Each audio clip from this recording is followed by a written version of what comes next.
미술과 저작권 3차 시 저작물의 보호와 이용.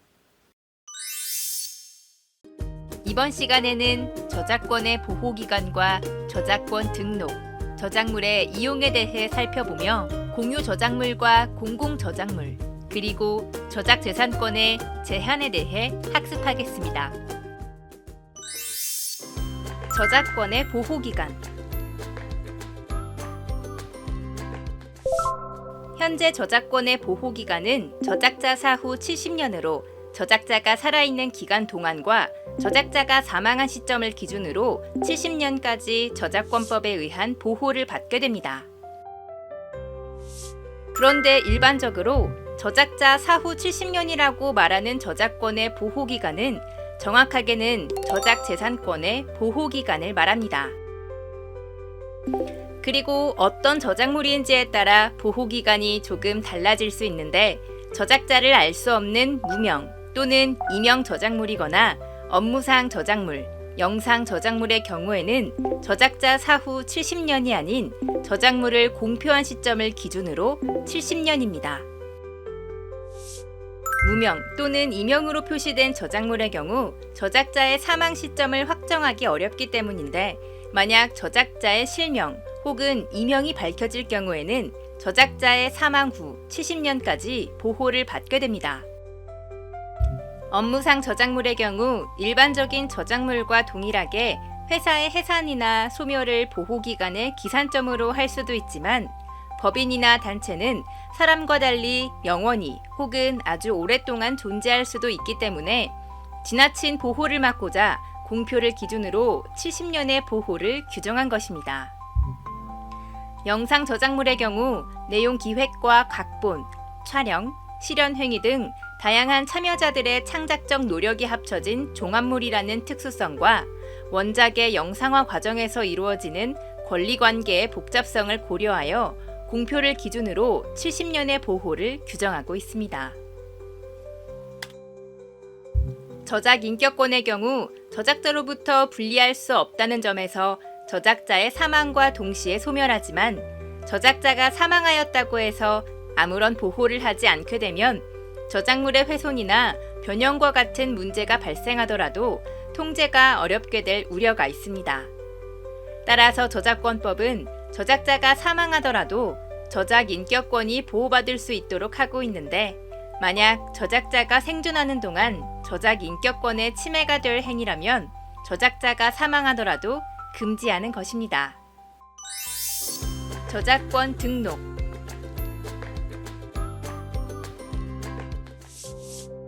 우리 저작권법은 저작물을 창작한 순간부터 저작권이 발생하는 이른바 무방식주의를 택하고 있습니다. 무방식주의는 절차나 형식의 이행을 통해서만이 권리가 발생하는 방식주의와 반대되는 것으로서 저작권 등록을 하지 않더라도 자신이 창작한 저작물에 대해 법적 권리를 주장할 수 있습니다. 따라서 저작권의 보호기간인 저작자 사후 70년이라는 것도 저작권을 등록했는지 여부와는 상관없이 보장되는 것입니다. 참고로 우리가 흔히 볼 수 있는 All Rights Reserved 혹은 카피라이트의 첫 글자인 C와 같은 저작권 표시는 방식주의에서 요구하는 절차와 형식에서 기인한 것으로, 무방식주의를 취하는 국가에서는 저작권 보호를 위한 실질적인 역할을 하지 않습니다. 뿐만 아니라 이제는 대다수의 국가가 무방식주의를 따르고 있기 때문에 사실상 이제는 누구의 저작물인지를 쉽게 알 수 있게 해주는 정도의 역할을 한다고 볼 수 있습니다. 이처럼 무방식주의에서는 저작물을 창작한 순간 저작권이 생기고 법적 보호를 받을 수 있는데, 왜 저작권 등록을 해야 하는 것일까요? 저작권 등록을 하는 가장 큰 이유 중에 하나는 저작권 분쟁이 발생했을 때 권리 행사를 쉽게 할 수 있는 방법이기 때문입니다. 저작권 등록은 저작자의 성명 등 저작물에 관한 일정한 사실관계와 법률관계를 저작권 등록부라는 공적 장부에 등재해 대외적으로 공시하는 것이기 때문에 법적 분쟁 시 입증에 유리합니다. 일단 자신의 이름으로 저작권을 등록했다면 해당 저작물의 저작자로 추정받게 될 뿐만 아니라 등록된 저작권을 침해한 자는 침해 행위에 과실이 있는 것으로 추정을 받게 됩니다. 물론 저작권 등록을 하지 않더라도 저작권 침해에 대한 민형사상의 법적 절차 진행은 가능하지만 이 경우 저작자는 본인이 저작권자라는 것과 언제 저작물을 창작하고 공표하였는지에 대해 직접 입증해야 한다는 어려움이 있습니다. 또한 민사소송에서는 실제로 발생한 손해를 입증해야만 손해배상을 받을 수 있지만 저작권 등록을 한 경우라면 법에서 정한 일정한 금액을 손해액으로 산정하는 법정 손해배상 제도를 이용할 수 있습니다. 저작물의 이용. 창작을 하는 과정에서 오롯이 자신만의 아이디어로 새로운 창작물을 만들어낼 수도 있지만 다른 사람의 저작물을 이용하여 창작을 하는 경우도 있습니다. 그리고 이렇게 다른 사람의 저작물을 이용할 경우에는 해당 저작물의 저작권자로부터 이용 허락을 받아야 합니다. 다만 저작권자로부터 저작물에 대한 이용 허락을 받았다 하더라도 허락받은 이용 방법 및 조건의 범위 안에서만 이용이 가능하고 만약 이용 허락의 범위를 벗어나게 되면 저작권 침해에 해당합니다. 또한 저작물을 이용할 권리를 저작자의 동의 없이 마음대로 다른 사람에게 양도하는 것은 허용되지 않습니다. 저작물의 이용 허락을 구하는 방법은 저작권법에 명시되어 있지 않지만 일반적인 계약과 마찬가지로 반드시 서면 형태로 이루어져야 하는 것은 아닙니다. 예를 들어 저작권자와 직접 만나 구두로 이용 허락을 구할 수도 있고 이메일이나 SNS 계정의 메시지를 통해 이용 허락을 구하는 것도 가능합니다. 다만 이용 허락 과정에서 어떤 저작물을 어떻게 이용할 것인지, 이용료를 지불할 것인지, 지불해야 한다면 얼마를 지불할 것인지 등이 명확해야 혹시나 발생할 수 있는 분쟁을 미연에 방지할 수 있습니다. 그렇다면 이용 허락은 어떻게 받아야 하며 다른 사람의 저작물을 이용하기 위한 절차는 어떻게 될까요? 우선 이용 허락을 받기에 앞서 내가 이용하고자 하는 저작물이 법적 보호를 받고 있는 상태인지, 보호를 받고 있다면 저작권자가 누구인지를 확인해 보아야 합니다. 단순히 저작자는 사망했고 창작된 지도 오래된 저작물이라고 해서 보호기간이 만료된 것이라 보아서는 안 되고 보호기간을 정확히 따져보아야 합니다. 다만 이용하려는 저작물의 보호기간이 얼마나 남아있는지 확인하는 것이 쉽지 않을 수도 있습니다. 이런 경우에는 일단 저작권자를 확인해 저작물에 대한 정보를 확인한 후 이용 허락을 구하는 것이 바람직합니다. 그리고 이용 허락을 구해야 하는데 저작권자를 확인할 수가 없다면 저작권법상의 법정 허락 제도를 이용할 수 있습니다. 법정 허락 제도는 저작권자를 찾을 수 없어 이용 허락이 불가능한 경우에 한국저작권위원회에 보상금을 지급한 후 저작물을 이용할 수 있는 제도입니다. 저작권법 제50조 제1항에 명시된 것처럼 법정 허락 제도를 이용하기 위해서는 우선 저작권자를 찾기 위한 상당한 노력을 기울여야 하는데 저작권법 시행령 제18조에서는 상당한 노력의 기준을 다음과 같이 정의하고 있습니다. 그리고 이러한 상당한 노력을 기울였음에도 저작권자를 찾을 수 없다면 한국저작권위원회에 법정 허락을 신청한 후 심의 등의 절차를 거쳐 저작물을 이용할 수 있습니다. 공유 저작물과 공공 저작물. 앞서 살펴본 것처럼 다른 사람의 저작물을 이용하고자 한다면 이용에 앞서 반드시 이용 허락을 구해야 하지만 공유 저작물이나 공공 저작물의 경우에는 이용 허락을 받지 않아도 됩니다. 여기서 공유 저작물이란 보호기간이 만료된 만료 저작물과 저작권자가 국가의 권리를 기증한 기증 저작물, 자유이용 허락 표시가 붙은 자유이용 허락 표시 저작물을 말하고 공공 저작물이란 국가가 저작권을 가지고 있는 저작물을 말합니다. 먼저 만료 저작물은 말 그대로 저작 재산권의 보호 기간인 저작자 사후 70년이 지난 저작물로 자유롭게 이용이 가능합니다. 빈센트 반 고흐의 작품 별이 빛나는 밤이나 레오나르도 다빈치의 작품 모나리자가 대표적인 만료 저작물에 해당합니다. 기증 저작물은 공익과 문화 발전을 위해 자신의 저작물을 누구나 대가 없이 이용할 수 있도록 국가의 저작권을 기증하는 것입니다.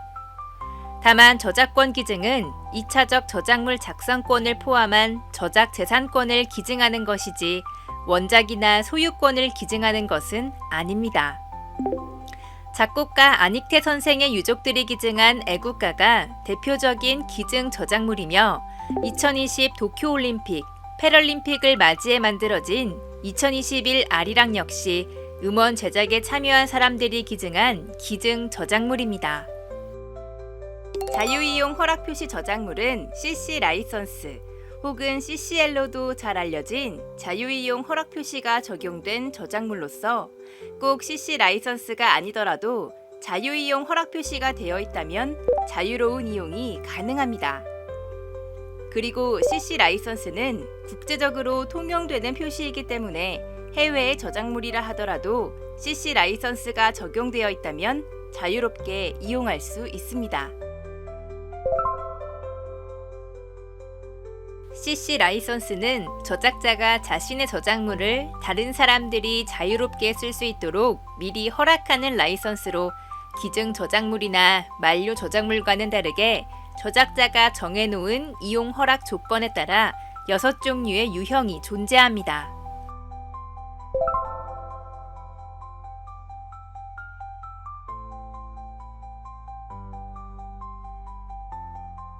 여기서 한 가지 중요한 것은 저작자 표시로 모든 종류의 라이선스에 있는 이용 조건이기 때문에 자유이용 허락 표시 저작물을 이용하더라도 원 저작자가 누구인지는 반드시 표시해야 합니다.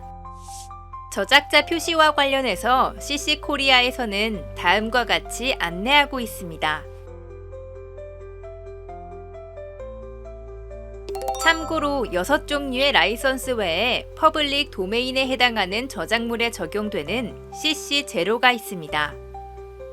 퍼블릭 도메인이란 저작권이 만료되거나 소멸된 저작물 또는 저작권자가 저작권을 포기한 저작물로서 앞서 살펴본 6종류의 라이선스와는 다르게 누구나 영리적인 목적을 포함한 어떤 목적과 방법으로든 이용이 가능합니다. 공공저작물은 국가가 저작권을 가지고 있는 저작물로서 공익적 목적에 따라 저작권법에서 국민이라면 누구나 자유롭게 이용할 수 있도록 규정하고 있습니다.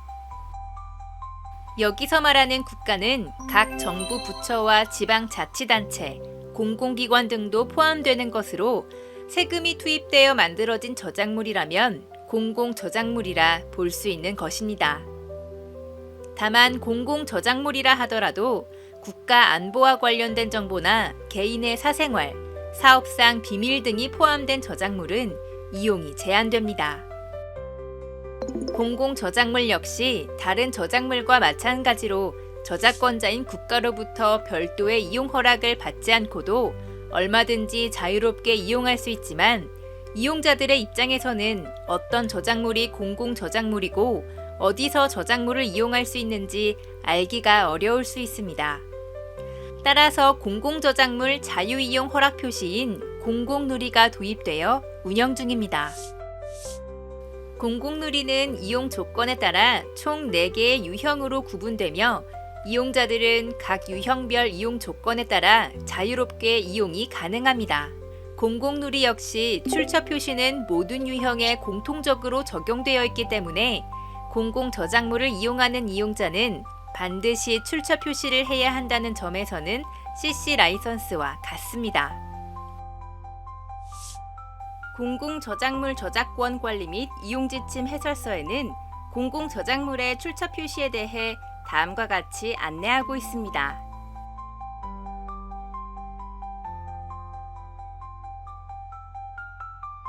참고로 CC 라이선스의 경우 누구나 자신의 저작물에 적용할 수 있고 해외에서도 통용되는 자유이용 허락 표시임에 비해 공공누리는 공공 저작물에 적용되는 것이기 때문에 국가만이 자유이용 허락의 주체가 되며 외국에서는 사용하지 않는다는 점에서 차이가 있습니다. 그리고 CC 라이선스와 공공누리의 이용 조건을 위반할 경우에는 저작권 침해에 해당하기 때문에 저작물을 이용하기 전 반드시 이용 조건을 확인하는 것이 필요합니다.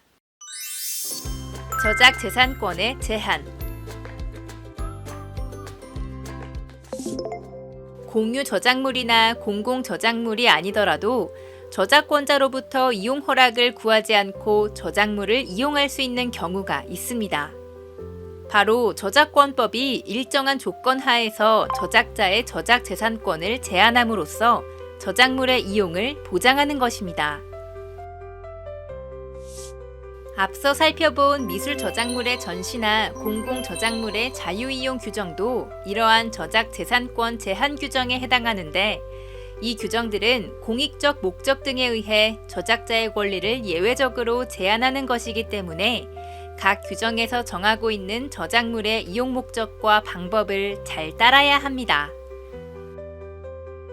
저작권법 제24조의 2와 제35조 외에도 미술 창작과 관련해서 살펴볼 규정으로는 제25조 학교 교육 목적 등에서의 이용, 제30조 사적 이용을 위한 복제, 제35조의 5 저작물의 공정한 이용을 들 수 있습니다. 먼저 저작권법 제25조는 학교나 기타 교육기관이 교육과정에서 사용하는 저작물의 저작 재산권을 교육 목적상 필요한 경우에 한하여 제한하고 있습니다.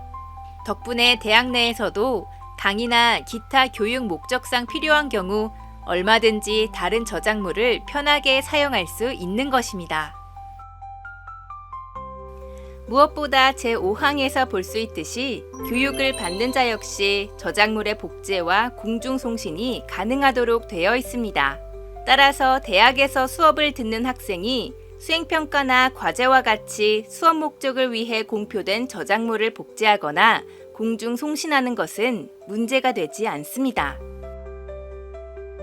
다음으로 저작권법 제30조는 비영리적인 목적에 한해 개인이 공표된 저작물을 복제할 수 있도록 규정하고 있습니다.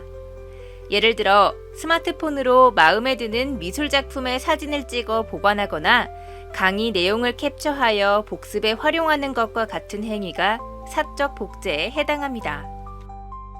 따라서 개인적인 창작 과정에서나 기법 연습 등을 위해 타인의 저작물을 복제하더라도 이러한 행위 역시 사적 복제로서 문제가 되지 않습니다. 다만 사적 복제에서 가장 중요한 것은 비영리적 목적과 개인이나 가정 및 이에 준하는 한정된 범위이기 때문에 만약 복제물을 상업적으로 활용하거나 다수의 인원에게 공유하는 등의 행위는 허용되지 않습니다. 그리고 여기서 말하는 가정 및 이에 준하는 한정된 범위가 어느 정도인가에 있어서는 개인적 결합관계가 존재하는 10인 이내의 구성원으로 한 가구에 거주하는 가족이나 조별 과제를 위해 결성된 소수의 인원 정도라고 볼 수 있습니다. 참고로 블로그나 인스타그램, 유튜브와 같은 플랫폼은 개인적인 글이나 사진, 영상 등을 올리는 개인적인 공간이기 때문에 타인의 저작물을 올리더라도 사적 복제로서 문제가 되지 않는다고 생각할 수 있습니다. 그러나 이러한 SNS의 계정의 대부분은 불특정 다수가 접근할 수 있다는 점에서 문제가 될 뿐만 아니라 SNS에 저작물을 게시하는 행위는 전송에 해당하기 때문에 저작권 침해가 될 수 있습니다. 저작권법 제35조의 5에서 규정하고 있는 저작물의 공정이용은 흔히 패러디의 근거 조항으로 잘 알려져 있습니다. 이 조항은 저작물을 공정하게 이용하였다면 문제 삼지 않기 때문에 가장 포괄적으로 저작물의 이용을 보장하고 있는 규정이라고 볼 수 있습니다. 문제는 법률에 명시된 공정 이용의 범위가 명확하지 않기 때문에 저작권자와 이용자가 생각하는 공정 이용의 범위가 다를 수 있고 그로 인해 분쟁이 발생할 수 있다는 것입니다. 따라서 공정 이용에 해당하는지의 여부는 법원에 의해 최종적으로 판단될 수밖에 없고 이용의 목적 및 성격, 저작물의 종류 및 용도, 이용된 부분의 비중과 중요성, 이용된 저작물의 시장 또는 가치에 미치는 영향을 가지고 판단하게 됩니다. 차용미술은 기존의 이미지나 오브제 등을 인용하거나 재구성하여 새로운 의미와 맥락을 부여한 미술작품을 창조하는 것이라 정의되고 있는데 누구나 알 법한 앤디 워홀이나 리차드 프린스, 제프 쿤스와 같은 예술가들의 작품을 대표적인 예로 들 수 있습니다. 그런데 이들의 작품과 관련해서 자주 논란이 되는 것 중에 하나는 바로 저작권 침해입니다. 실제로 사진작가 린 골드스미스가 촬영한 프린스의 초상 사진을 이용해 제작한 앤디 워홀의 작품과 프랭크 다비도비치가 제작한 의류 브랜드 광고를 이용해 제작한 제프 쿤스의 작품이 각각 저작권 침해로 인정된 바 있습니다. 물론 차용미술은 사회적 인식이나 시대 변화에 따라 형태를 달리하지만 이미 오랜 전통과 관습을 가지고 있다는 점에서 예술적 표현 수단이자 하나의 기법으로 볼 수도 있습니다. 그런데 문제는 창작 과정에서 타인의 저작물을 복제하고 이용하기 때문에 현대 사회에서는 저작권 침해 논란이 수반될 수밖에 없다는 것입니다. 그리고 이러한 논란이 벌어지면 대부분은 저작권법상의 공정 이용을 근거로 저작권 침해가 아니라는 주장을 합니다. 앞서 저작권 침해에 해당한 앤디 워홀과 제프 쿤스의 작품을 예로 들었지만 공정 이용에 해당되어 저작권 침해가 인정되지 않은 작품들도 있습니다. 결국 차용미술이 저작권법상의 공정 이용에 해당하는지 아니면 저작권 침해에 해당하는지에 대한 판단은 각각의 사안별로 법원에 의해서만 이루어질 수 있기 때문에 타인의 저작물을 이용할 때에는 공정이용의 판단 기준을 참고하여 자신의 이용이 공정이용으로 받아들여질 수 있는지 먼저 생각해 보는 것이 필요합니다.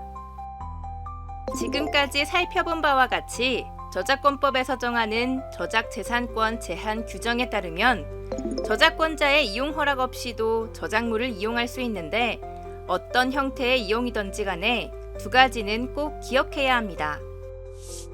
먼저 앞서 설명한 규정들은 어디까지나 저작 재산권만을 제한하는 것이기 때문에 저작자의 저작 인격권을 침해하지 않는 범위 내에서 이용하는 것이어야 합니다. 그리고 저작권자로부터 저작물의 이용 허락은 받지 않더라도 이용한 저작물의 출처를 반드시 표시해야 합니다. 물론 사적 이용을 위한 복제나 컴퓨터의 정보 처리 과정에서 일어나는 일시적 복제와 같이 저작물의 이용 형태에 따라 출처 표시가 어렵거나 필요하지 않은 경우에는 출처 표시 의무에서 제외됩니다. 출처 표시의 방법에 있어서는 저작권법 제37조에 저작물의 이용 상황에 따라 합리적이라고 인정되는 방법이라고 명시되어 있을 뿐 구체적인 기준은 없습니다. 따라서 저작물과 함께 출처 표시 방법이 안내되어 있는 경우라면 해당 안내에 따라 출처를 표시하고 별도의 안내가 보이지 않는다면 저작물이 있는 사이트의 이용 조건이나 이용 약관, 라이선스와 같은 항목의 내용을 살펴보도록 합니다. 그리고 어디서도 관련 내용을 찾을 수 없다면 인터넷을 통해 이용하려는 저작물이 속한 분야에서 실시되는 출처 표시 관행을 찾아보는 것도 가능합니다.